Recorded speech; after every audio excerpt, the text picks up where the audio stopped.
نبی پاک صلی اللہ تعالی علیہ وسلم نے یوں بیٹھے بیٹھے ایک دن صحابہ سے فرمایا یار روز نہ بیٹھے رہا کرو، وقفے سے ملا کرو۔ کچھ لوگ زیادہ ساتھ رہنے لگتے ہیں تو ادب نہیں نہ رہتا، ان کو احساس نہیں ہوتا کہ میں کیا کر رہا ہوں۔ تو نبی کریم صلی اللہ تعالی علیہ وسلم نے صحابہ کے مجمع پہ نظر ڈال کے فرمایا، حضور فرمانے لگے روز نہ ملا کرو، وقفے سے ملنے سے محبت بڑھتی ہے۔ حضرت صدیق اکبر بھی مجمع میں بیٹھے تھے، وہ بھی 3 نمازوں میں نہ آئے تو پیچھے ہی نماز پڑھ کے چلے گئے۔ ایک روایت ہے عصر مغرب عشاء، اور دوسری جگہ لکھا کہ نہیں ظہر عصر مغرب تھی، پیچھے نماز پڑھی چلے گئے، پھر عصر پڑھی چلے گئے، پھر مغرب پڑھی، اور حضور نے زور کے بعد حضرت انس بن مالک سے پوچھا ابو بکر نہیں آئے؟ پھر عصر کے بعد پوچھا ابو بکر نہیں آئے؟ پھر مغرب کے بعد پوچھا ابو بکر نہیں آئے؟ تو حضرت انس بن مالک کہتے میں بھی حیران تھا کہ وہ نماز تو پڑھ کے گئے ہیں، اور حضور کا طریقہ تھا کہ سلام پھیر کے پیچھے دیکھتے تھے، تو حضور نے دیکھ لیا، پھر بھی 3 دفعہ پوچھا کہ وہ آئے نہیں؟ سمجھے میری بات کو؟ حضور فرما رہے ہیں نماز پڑھنے تو ساری دنیا ہی آتی ہے، وہ تو اسپیشل آیا کرتا تھا، وہ آیا نہیں؟ آئے نہیں جناب صدیق اکبر؟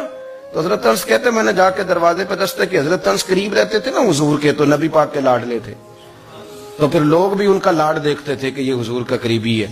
وہ کہتے میں نے دروازے پہ دستک دی تو حضرت ابو بکر صدیق فرمانے لگے کیسے آئے ہو؟ میں نے کہا یار آپ چنگے سیانے بندے، حضور نے 3 دفعہ پوچھا ہے، 3 دفعہ پوچھا ہے۔ تو حضرت سیدنا ابو بکر صدیق دوڑے آئے، حضور حکم ہو؟ تو نبی کریم نے فرمایا یار سارا دن تو نظر ہی نہیں آیا، تو کدھر تھا تو؟ سارا دن ملا ہی نہیں۔ اللہ کرے آپ کے اس جملے کے حسن کی سمجھ آئے۔ آپ دیکھیں جو چاشنی یہاں ٹپک رہی ہے، جو وقار یہاں ٹپک رہا ہے، ذرا اس کا مزاج کو دیکھیں، اور یار تو نظر ہی نہیں آیا سارا دن۔ تو حضرت صدیق اکبر کہتے ہیں کوئی بات بھی نہیں تھی پر میں رو پڑا۔ میں نے کہا حضور آپ نے تو فرمایا تھا کہ ذرا وقفے سے ملا کرو، محبت بڑھتی ہے۔ تو حضور فرمانے لگے ابو بکر میں نے کہا تھا پر تجھے تو نہیں نہ کہا تھا، تو کوئی اور تھے جن کو کہا تھا، تجھے تھوڑا کہا تھا، اور اتنے بڑے جملے نہیں ملیں گے۔ رسول کریم فرمانے لگے تو یہیں رہا کر، تو رہتا ہے تو میرا دل لگا رہتا ہے، یہیں رہا کر، میرے پاس رہا، تو نہ جایا کر یار، تو ادھر ہی رہا۔ او پانی پر نہ سہیلیاں رنگا رنگ کڑے، او سجنوں اسی تے پریا اس دا جانیے جس دا توڑ چڑھے۔ آپ اس لطف کو آپ دیکھیں، اس ذائقے کو۔ میرا دل کرتا ہے کہ میں یہ حدیث نہ لوگوں کی روحوں تک اتار دوں۔ حضور فرماتے ہیں میں نے جس کے سامنے دین پیش کیا اس نے دلیل مانگی، وہ بھی کوئی اپنا ہے جو اپنوں سے دلیلیں مانگے، وضاحتیں مانگے، یہ کیسے تھا تو وہ کیسے تھا، تو یہ چیز کدھر سے آئی تو وہ کدھر گئی۔ آپ اپنوں سے دلیلیں مانگ رہے ہیں، آپ اپنوں کو کٹوروں میں کھڑا کیا۔ حضور یہ نہیں فرماتے کہ دلیل تھی کوئی نہیں، فرمایا جس نے مانگی میں نے دی دلیل، اور لوگ دلیل دیکھ کے مسلمان ہوئے۔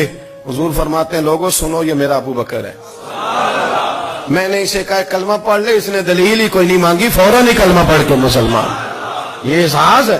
یہاں تو تھک گئے لوگ اپنوں کو دلیلیں دیتے، وہ جی ویسے کیسے تھا، تو ایک بندہ یہ کہہ رہا تھا تو دوسرا کہنے دے جو دنیا کہتی ہے، تو اپنی بات کر، تو بتا تو کیا کہتا ہے، اپنی رائے بیان کر، تیرا نظریہ کیا ہے، تیرا ذوق کیا ہے، تو چھوڑ لوگ کیا کہتے ہیں، اپنی بات کر۔ اگر ابو بکر صدیق لوگوں کے کہنوں پہ چلتے تو مکہ تو سارا کچھ اور کہہ رہا تھا، اس وقت تو کچھ تھا ہی نہیں جو کہتا کہ نہیں تو ٹھیک چل رہا ہے، دنیا ساری کچھ اور کہہ رہی تھی، لیکن صدیق ایک بار کہہ رہے تھے نہیں نہیں، سچ وہ ہے جو مدینے والے رسول فرماتے ہیں، سچ وہ ہے جو میرے آقا نے فرمایا ہے۔ اپنی زندگی میں انہوں نے بتایا لوگوں کو کہ دین کا مزہ لینا ہے تو پھر ذرا غلامی کر کے آتا ہے، پھر ذرا پورا پیار کر کے آتا ہے، پھر پوری محبت دے کے پھر غلامی کا مزہ